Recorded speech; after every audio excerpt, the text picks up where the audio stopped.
माझं डॉक्टर बाळासाहेब भोसले, माझं गाव तक्रारवाडी, भिगवण, तालुका इंदापूर, जिल्हा पुणे. त्यांचे आपण यूट्यूबवरती पाहिले होते की गोशाळेचे किंवा याच्या गायींच्या शेणापासून जे काही पदार्थ तयार होतात किंवा गोमूत्रापासून जे तयार होतात की डोळ्याचे नेत्रदीप ड्रॉप, त्यानंतर गळणे थांबणे ह्याच्यासाठी त्यांनी जे काय बनवले आहेत किंवा अंगाला खाज वगैरे नाही, साबण बनवणे, असे अनेक प्रकारचे त्यांनी जे कमेंट यूट्यूबला बी टाकलं होतं. पण ते ऐकून आम्ही इथं आले. त्यांनी सांगितले की बा आपल्या पोटाच्या काय तक्रार आहेत, वात, पित्त, कफ विकार, हे जर 3 विकार जर बिघडले तर माणसाचं संतुलन बिघडतं.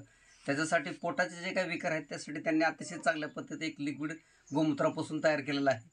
आणि मला आता त्यांनी एक अनुभव, मला म्हणले बा तुम्हाला जर अनुभव घ्यायचा असेल, त्यांनी एक मला नेत्रदीप दिला आणि माझ्या डोळ्यात टाकल्यानंतर मला थोडं शांत वाटतंय की जेणेकरून पुढची जी काही भविष्यातलं ज्यांची काय जी वाटचाल चांगली आहे किंवा जे गायांचं जे महत्त्व शेतकऱ्यांना जे आतापर्यंत समजलं नाही, ते शेतकऱ्याने ते चांगल्या पद्धतीने समजून घेतलं पाहिजे. गावरान गाईचं संगोपन केलं पाहिजे.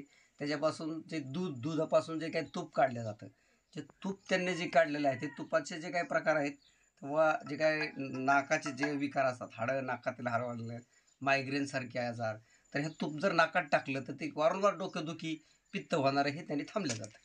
माझं डॉक्टर बाळासाहेब भोसले, माझं गाव तक्रारवाडी, भिगवण, तालुका इंदापूर, जिल्हा पुणे. तर मी आज ह्यांच्या केम या गावामध्ये ह्यांना भेट दिली आणि त्या माध्यमातून त्यांची बनवण्याची प्रक्रिया किंवा त्यांचं जे काय गायांना कशा पद्धतीने त्यांचं संगोपन केलं पाहिजे, शेतीमध्ये घास केलेला आहे, तो बऱ्याच ठिकाणी थोडा हरभरा वगैरे अशा पद्धतीने आणि ज्या गायांना खाद्य लागतं ते तयार केलेलं आहे त्यांनी. त्यांच्याकडे एक असा एक हे आहे पॅटर्न आहे आणि जो एक त्यांच्याकडे एक बैल आहे. कारण तो बैल आहे ना, एक गाडी आणि जवळजवळ तो ज्या काही 25-30 गाय आहेत त्यांचं खाद्य पूर्णपणे तो वाहू शकतो आणि शेतीतली कामं सुद्धा करतो, हे प्रत्यक्षात पाहिलं आहे आता. धन्यवाद.